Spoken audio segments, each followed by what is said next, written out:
مساء الخير، مساء السعادة جماهير النادي الأهلي العظيمة في كل مكان. حد سأل نفسه ليه جمهور الزمالك طول الوقت بيهاجم زيزو؟ يعني هل لأنه مشي؟ هل لأنه نجح؟ لا يا جماعة، القصة في علم النفس الرياضي حاجة تانية خالص. القصة خوف وتأثر.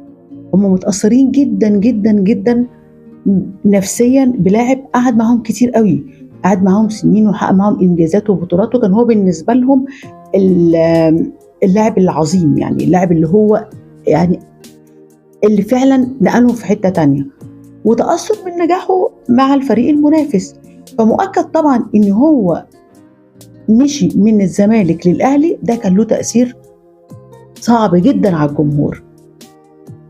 هل ده يديهم الحق انهم يشتموا؟ لا طبعا ما يديهمش حق انهم يشتموا، بس يديهم الحق في حاجه واحده بس: الزعل، الحزن، التعبير عن ده، مش بالسباب، مش سباب طول الوقت، مش خد في اعراض، لان دي انا مش جايه ادافع عنهم ولا الموضوع كده. انا جايه بحلل معاكم ايه السبب اللي جمهور الزمالك معادي زيزو على طول الخط. النهارده زيزو ما خرجش حتى زي امام عن طريق نادي تاني ورجع، او من احتراف خارجي، لا زيزو خارج مباشره من الزمالك للمنافس التقليدي اللي هو النادي الاهلي. فالألم كان جامد، الضربة كانت موجعة جدا جدا، لأنه أي نعم عقده كان خلص، بس هو خارج بشكل مباشر، بجانب إنه عامل نجاحات. ويعني حتى لو الفريق الأهلي الفترة دي مش ماشي كويس، بس لا يا بس زيزو له بصمات في كل ماتشات النادي الأهلي، فطبيعي إن هما يبقى الموضوع بالنسبة لهم كده. السباق محتاج طبعا، محتاج وقفه من اتحاد الكوره، محتاج وقفه من رابطه الانديه، وانا متاكده لا دول هيقفوا ولا دول هيقفوا ولا يفرق معاهم الموضوع من اصله.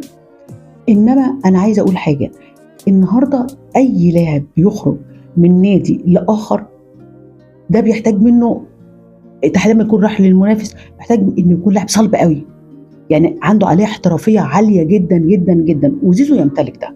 احتراف زيزو مش خيانه، او خروجه من الزمالك احتراف هو فكر فيه صح، درسه صح، قرار اكيد زيزو ما خدوش كده عبثا.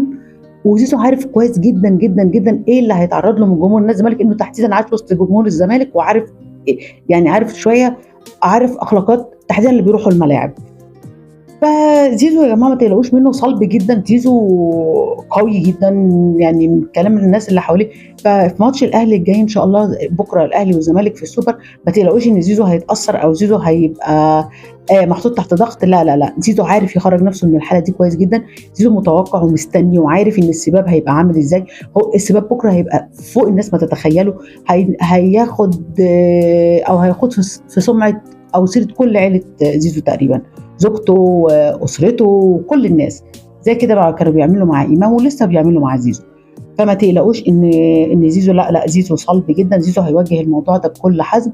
جمهور الزمالك اقعدوا اشتموا، اعملوا اللي تعملوه، احنا بقينا في واقع زيزو في النادي الاهلي، نجم من نجوم النادي الاهلي، هيحقق بطولات من النادي الاهلي ان شاء الله. السوبر اهلاوي ولا عزاء للحق زيزو.